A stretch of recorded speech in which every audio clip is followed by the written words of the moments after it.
Miracles et mystères de la sourate Al-Kawthar. La sourate Al-Kawthar fut révélée le 10e jour de Dhul Hijjah, jour qui coïncide avec l'Eid al-Adha, la grande fête du sacrifice. Le prophète, paix et bénédiction sur lui, était attristé par la perte de ses fils. Un de ses détracteurs, le voyant accablé, se mirent à se moquer de lui, le qualifiant d'oublié et maudit, condamné à n'avoir aucune descendance. Pour le consoler, Allah révéla Al-Kawthar.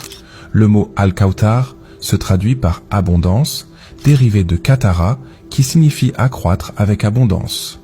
Le prophète nous a éclairé en expliquant qu'Al-Kawthar est un fleuve céleste, orné de rivages dorés et pavé de perles et de saphirs, un don divin pour lui.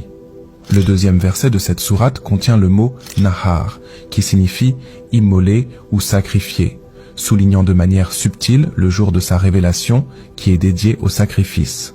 Allah y promet également que ceux qui nourrissent de la haine envers le prophète seront effacés de l'histoire, privés de toute postérité.